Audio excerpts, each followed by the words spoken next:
안녕하세요. 엑스퍼트 유학민의 유동진 법무사입니다. 이번 이민전략 최종 보고서는 이번 연도 3월 달에 발표된 초안의 최종 보고서로서 이번 연도 10월 달에 발표가 난다고 이제 뉴스 소식이 났습니다. 원래는 10월 달은 제가 한국에 출장을 갔었고 이때 이민전략 보고서가 발표가 나겠구나 싶으면서 정말 바쁜 출장길이 되겠구나 라고 생각하고 있었는데 제가 11월 초에 호주에 다시 돌아올 때까지 발표가 나지 않았습니다. 저희 엑스퍼트 유학민 퀸즐랜드 이제 5개 지사의 50명의 직원들과 인도네시아 발리 크리스마스 여행을 이제 5박 6일간 가기 앞두고 딱 이틀 전에 발표가 나는 바람에 이제 이거를 제가 비행기 안에서 읽어봐야 하나? 라는 생각도 들다가 제가 발리에 가서 이것저것 이제 제대로 들키지도 못할 것 같다는 생각이 들어서 그날 밤에 제가 숙지를 하고 마음 편하게 갔다 와야 되겠다는 생각이 들어가지고 거기에다가 서울지사 팀 미팅 때 저희 직원분들이 발리의 이제 좋은 배경과 영상을 꼭 함께 찍어 와야 된다는 요청하에 제가 만반의 준비를 이제 그날 저녁에 오피스에서 99장의 리포트 또 3장의 정리안 그리고 이제 발표한 모든 정책들이 대략적으로 언제쯤에 실행하는지에 대한 액션 플랜을 5장에 달하는 프린트를 다 뽑은 다음에 그날 저녁 10시 반부터 제가 쭈루룩 읽다가 이제 한 3시간 정도 후엔 이제 새벽 2시 반에 모든 페이지를 다 읽고 제가 기고만장한 저녁을 다 보내고 발리를 재밌게 잘 다녀왔습니다. 이제 그 후에 발리에서 영상을 또 재빠르게 찍기 위해서 제가 마이크도 들고 갔는데 영어로 올리는 것은 이제 대본 없이도 편하게 올릴 수 있을 것 같았는데 저희 편집자님이 제가 한국어랑 영어를 섞어가면서 이제 한국어 버전은 올린다는 요청하에 시간상 이제 여유가 안 되므로 영상을 찍지 못했는데 이제 거기다 날씨도 덥고 습하고 일정이 또 빡빡한지라 제가 이제 크리스마스 기간에 이제 총 정리를 해가지고 이렇게 새해에 맞춰가지고 이제 올리도록 되었습니다. 이제 본론으로 돌아와서 저희가 오늘 이제 이민 전략 최종 보고서에서 소개된 8개 핵심 조치안 중에서 이제 영주권이랑 가장 근접한 정보를 다루고 있는 첫 번째 그리고 두 번째 조치안에 대해서 집중적으로 대화를 나눠 보겠습니다. 첫 번째 조치안은 이제 임시기술, 이민자들의 기술, 요구사항 그리고 근로자들의 이동에 대한 내용인데 현재까지 TSMIT라고 알고 있는 임시기술 이민 연봉 하한선이 10년 만에 53,900불에서 이제 7만 불로 2023년 7월 1일 날짜로부터 바뀐 점이랑 482 비자, TSS 비자 모든 소지자들이 2년의 경력을 채우시면 영주권인 186 TRT 스트림을 신청할 수 있다라고 된 변경된 점에 대해서는 알고 계시는 분들도 있을 거라고 생각이 됩니다. 이번 보고서에서 바뀔 내용들을 설명해 드리려고 하는데 이 리포트의 첫 번째 조치안이 이번 전략 보고서의 핵심이지 않을까라고 생각이 든 이유가 정부에서 가장 해결하고 싶은 부분인 임시기술 이민자들의 일자리 개선 및 영주권 그리고 학생 비자 및 졸업생 비자 개선점이 이렇게 첫 3가지의 조치안들이라고 생각이 되는데 이 3가지 조치안들이 리포트에 1, 2, 3 이렇게 핵심을 이루고 있고 이제 그 중에서 가장 중요한 장기적인 국가 경제 번영과 일자리 창출의 핵심인 임시기술 이민 비자의 기존 다파리 비자에 대한 해당하는 문제점들을 새로운 비자를 소개하면서 어떻게 개선을 할 것인지에 대한 해결 방안 등을 담은 것이 주된 내용입니다. 그러면 이제 먼저 이 부분이 정부에서 앞으로 TSS 비자가 Skills in Demand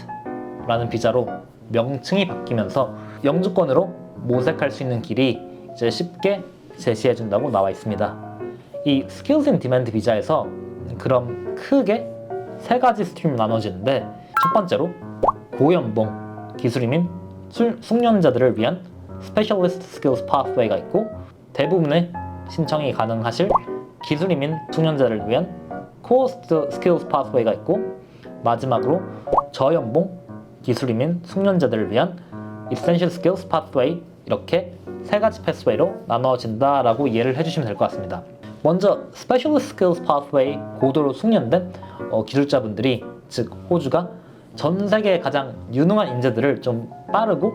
쉽게 구인하기 위해서 이제 호주 달러로 135,000 13만 5천 불의 연봉을 최소 벌고 있으며 이제 같은 직업 내에 호주인들을 찾을 수가 없으며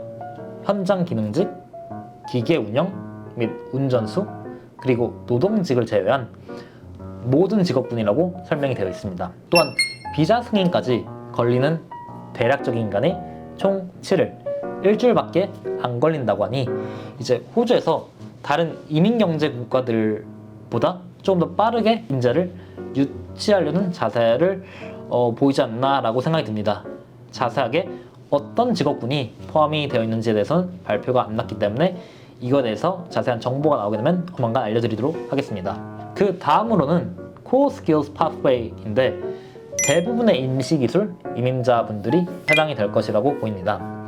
Core Skills Pathway에 해당하는 Core Skills Occupation 리스트가 이제 새로 만들어질 텐데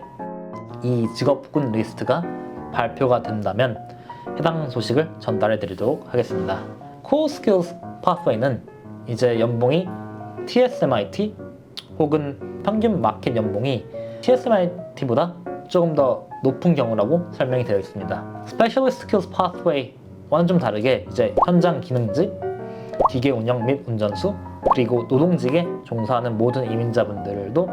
신청이 가능하게 Core Skills Occupation 리스트에 이제 포함이 될 것이라고 보입니다. 마지막으로는 이제 Essential Skills Pathway라고 저연봉 기술 이민자들을 위한 길인데 정부에서는 이 Pathway 같은 경우는 호주의 삶과 질에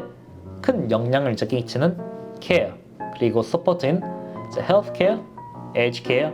disabled care 등등 저희가 레이버 어그리먼트 등이 여기에 해당이 될 것으로 보입니다. 여기서 코어 스킬이랑 이제 Essential Skills Pathway를 명확하게 구분짓는 잣대는 직업군 그리고 연봉이라고 나와 있습니다. 예를 들어 Aged Care Agreement에 해당하는 Aged and Disabled Carers 이제 Essential Skills Pathway에 해당이 되고 Registered Nurse 혹은 이제 Allied Health와 같은 직업군들은 Core Skill Pathway에 해당이 될 것이라고 나와 있고 특히 Specialist와 Core Skills Pathway가 2024년도 말에 실행한다는 것과는 다르게 Essential Skill Pathway 같은 경우는 2024년 초 중순에 대화를 한다고 하니 정확한 것은 해당 소식들이 이번 연도에 나오게 된다면 전해드리도록 하겠습니다. 이제 가장 제가 중요하게 생각하는 점이 정부에서 임시기술 이민자들의 비자 처리 기간과 관련해서 조금 더 투명하고 빠른 서비스 표준을 정해 주었는데 이제 482 고용주원 비자의 새로운 명칭인 Skills in Demand 비자는 대략적으로 21일, 즉 3주 정도 소요가 될 예정이고 특히 고연봉 기술자들에게만 해당하는 Specialist Skills Pathway는 일주일 정도가 소요될 것이라고 발표가 되었습니다. 먼저 이번 호주 정부에서는 젊고 그리고 유능한 이민자들을 성장하는 마켓인 즉 개발도상국들로부터 유치를 하겠다는 점을 명확히 표시를 했습니다. 또한 일하는 근로자들이 임시 비자가 아닌 영주 비자로 전환을 하겠다고 하였는데 이번 연도 임시기술 이민연봉 하향선인 TSMIT가 새로운 명칭인 Core Skills and Specialist Skills Threshold로 바뀌면서 이 연봉 하향선이 매년 물가 상승을 반영하면서 2024년 7월 1일 날짜로부터 적용이 될 것이라고 발표를 했습니다. 저의 개인적인 견해는 이번 연도에 10년 만에 연봉 하향선을 바꾸면서 이제 큰 상승폭을 보였는데 이제 고용주 및 근로자들에게 조금 혼돈을 주는 것보다 매년 물가 상승률에 따라 최저임금이 매년 오르듯이 변경하는 점이 고용주에게나 이제 근로자들에게 조금 더 현실적이지 않을까라고 생각이 듭니다. TSS 비자의 새로운 명칭인 Skills in Demand 비자는 4년간의 임시기술 숙련 비자이고